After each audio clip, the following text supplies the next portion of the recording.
Welcome to Owning Pleasure as a Black Woman, where we celebrate the joy in just being you. I'm Natasha, your certified sex and intimacy coach and clinical sexologist. Just call me your guide to unlocking pleasure.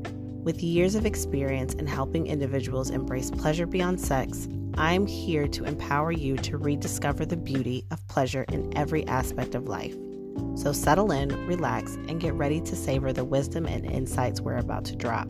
This is your space to be present, learn, and enjoy the show.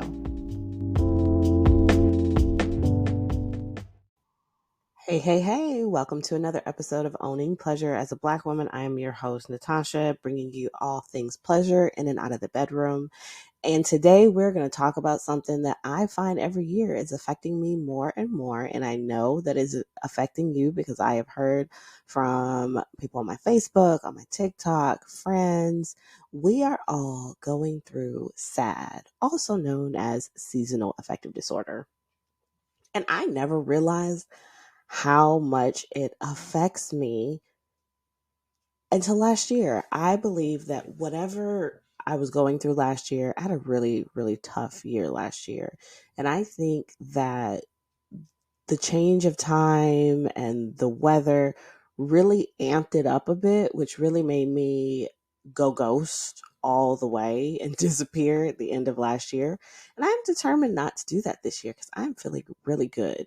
So, because when this episode drops, we will be going into the weekend where the time changes, where we are falling back. Oh my gosh, it starts to get dark extra early and it's cold outside.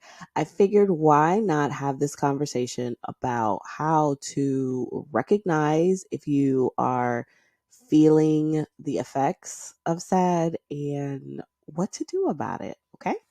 Now, before we get into today's topic, I want to invite you to join me over on my Patreon, Owning Pleasure as a Black Woman, XXX, where if you want to talk about pleasure and exploring experiences on a more, let's say, kinkier level, then you definitely want to join me over there. We are talking all things sex, all things non-traditional, and I am educating you on the things that you probably feel like you cannot talk about because it was we don't do that type of thing. And I'm here to tell you, we do that type of thing, sis. Okay, so over on the Patreon, you are getting daily episodes Monday through Friday. They're really short and quick on a deeper sense of pleasure, more intimate setting. You're getting access to me whenever you need me. You're also getting to go in the treasure chest with me once a month to do a toy review, and you're getting a position once a month. Okay, so that's a lot of goodness over there. So if that is something you're interested in, definitely head down to the link in the show notes, and I will see you over there. Now let's talk about seasonal affective disorder. It is a form of depression and it comes around a specific time every year. So it's normally around fall, winter. For those of us that live in these southern states, it may hit us a little later because I know here in Georgia, we don't really start to feel the effects of the weather change till around the end of October, which as I record this is Halloween. It officially dropped today. Yesterday it was in the 80s. Today it is in the 50s, 60s. It is cold. Now the weather will go up a little bit more next week, but I think we've hit the threshold of it where our season is changing. And again, like I said, on Sunday, the time changes, which means we're going to spend a lot more time in the dark than we are in the light, opposed to summertime where it doesn't get dark till like 9, sometimes 10 o'clock at night. This could also be considered winter depression or winter blues. So what it could look like is sadness, fatigued, you're not eating, maybe you're eating a lot more, you're struggling to concentrate, you're definitely struggling with the motivation to get up and do things, you find yourself a bit more irritable. Now, believe it or not, there is something considered a summer SAD that happens around spring and summer, but it's a lot less more common than it is with the winter blues. And they're not really sure research wise what causes it.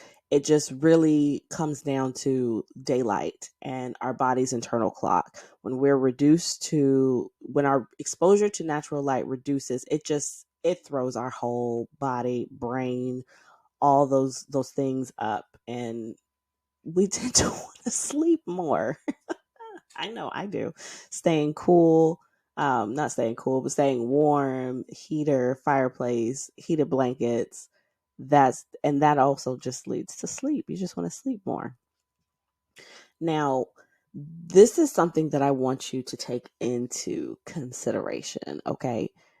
Depression does not look the same with everyone. So you may not be feeling fatigued. You may not be feeling like you lack motivation. If anything, you may feel the opposite. You may feel like, I gotta go, go, go. I gotta prove myself. I'm irritable. I'm frustrated. I'm overextending myself more than usual. I'm not sticking to my boundaries. That could also be a form of depression. So just know that these things that I'm talking about, these symptoms, they're not all encompassed, especially for Black women, because like we talked about in some of my past episodes, and we just talked about in the vulnerability episode, we don't want to seem as weak. And if we're being completely honest right now, being depressed would be the ultimate weakness, right? Like, you mean I can't get up? I can't do what I need to do as a mother. I can't do what I need to do as a worker. I can't. It's just a whole bunch. I can't do that. Oh, absolutely not. They won't catch me slipping. And so then we go into overdrive, even though we're on fumes. But I'm here to tell you, and I will continue to tell you, that eventually it's all going to hit you in the face, right? It's like spitting in the wind and then it come back and it hit you in the face. All that overexerting yourself on an empty cup, it's going to come back and it's going to get you. Mind, body, and spirit is going to shut down, and you will have no choice but to reset. That's what happened to me last year. Like, I got sick and I could not come back from that sickness, and that's where I had to be like, okay, it's time for me to disappear, because clearly my cup is not it. There's nothing in it. There's nothing in it for me to give. Okay, so that's something I want you to take into consideration, because you may be sitting here thinking, Natasha, I'm not depressed. I don't deal with this. Oh, you probably do. It just looks different for you. And that is absolutely okay. But we want to call a spade and know that you deserve the support. And there are things that you can do to help you get through this particular season. Okay. And if you're anything like me, you need these specific examples, right? You're like, Natasha, what make it make sense for me? I got you about how it could look different in you. So 9 times out of 10, if you're listening here, it is because you have probably a type A personality. Okay. You're a high achiever, overachiever, like I said, and you're a perfectionist.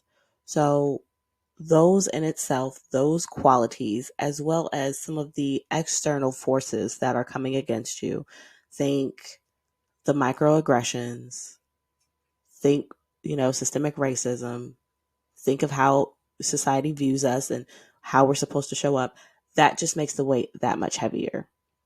So for you, what it may look like in this sad moment, seasonal affective disorder, winter blues, whatever you want to call it. I think here on out, I'm going to call it winter blues.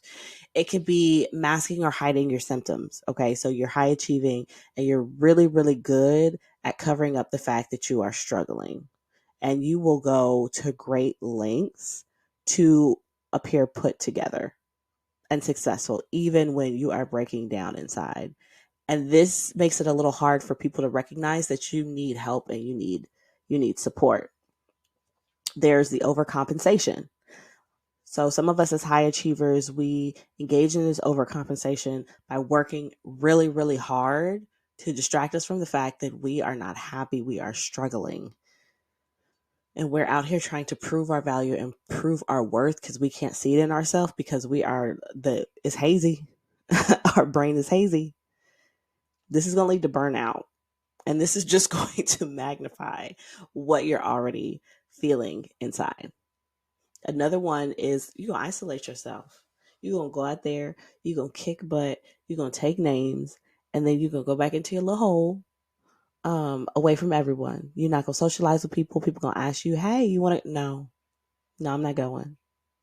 And for those of you that are listening and you know someone that has these type of symptoms, yes, it's possible that they could definitely be suffering from the winter blues or just depression in general, okay? Functional depression is a thing, okay? It it looks like you going through your day to day doing just fine, but you still feel heavy. You still feel like there's a gray cloud over you all the time. Like, think Eeyore. I can get through my day, but this is so hard. It's so heavy. Everything that I do is feels like I am dragging myself through quicksand. The support, you need the support, which is going to be hard to do because you're spending so much time trying to prove that you are okay. So here are a few ways that you yourself, or you can again share this information with someone you see that might be struggling, some ways to help with the SAD.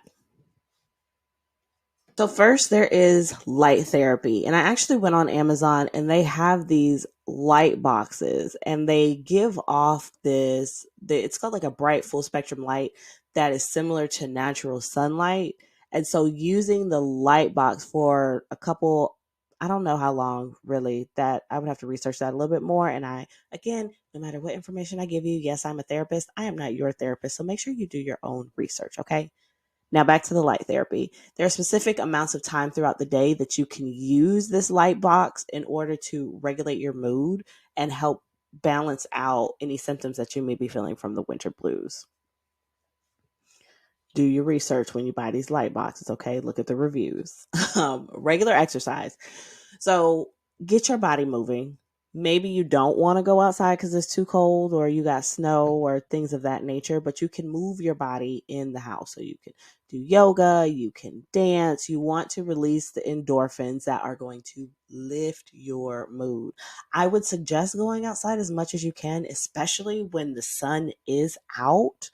That can be your saving grace. Okay. It is going to give you that natural light exposure that you're looking for, but also fresh air in your lungs and feeling the wind on your face and helping you be present in this moment.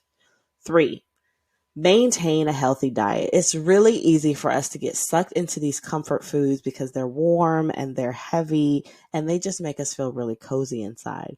But also remember that you have to balance out your diet with your vitamins, your minerals. You want to get your vitamin D, your omega-3 fatty acids. That's going to play a role in your mood. So don't just sit and eat the chili and the cornbread and the gumbo, like all the nice heavy stuff that we thrown in the crock pot. Okay. 4, mindfulness and stress management. Mindfulness techniques. You can do meditation. We talked about yoga. It doesn't have to be that fast, strenuous yoga. It could be yin, restorative yoga, where you're holding poses a little bit longer to stretch into that body. But those are things that can help manage your stress and help your any emotions or symptoms that you're feeling from winter blues. You can also go, we talked to my sound healer, Amber, in season 2, I believe. Yes, season 2, about sound healing and color therapy, color healing. So maybe you put yourself in bright colors to make you feel better and you just sit with that color and look at yourself in the mirror. Maybe you listen to some sound frequencies on YouTube or on Apple Music or on Spotify. These are things that you can do that only take a couple minutes out of your day to help elevate your mood and help you become relaxed.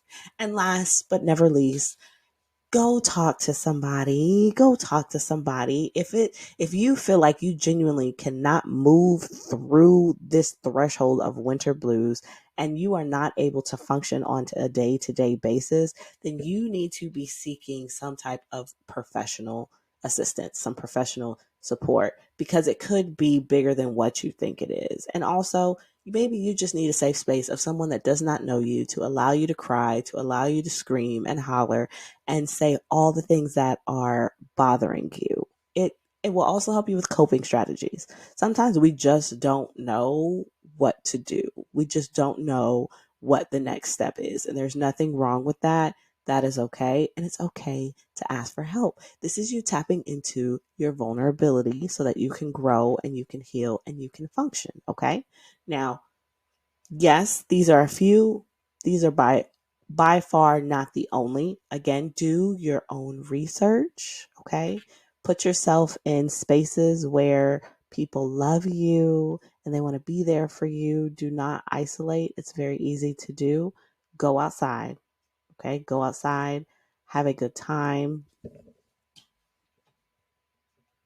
and know that with the right approach and the right support, these things that you're putting together, you can manage until we get into the springtime. Okay.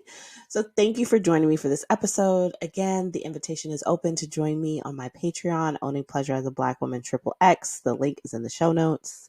Thank you for being a part of this incredible community that I am building that is ready to embrace more pleasure. And until next time, remember to prioritize your pleasure because you are deserving. Talk to you next time.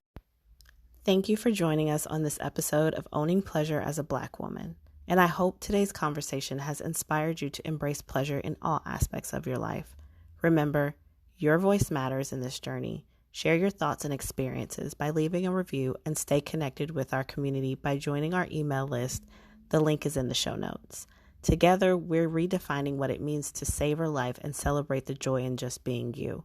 Until next time, keep prioritizing your pleasure because you are deserving. Take care and stay tuned for more empowering discussions. Bye.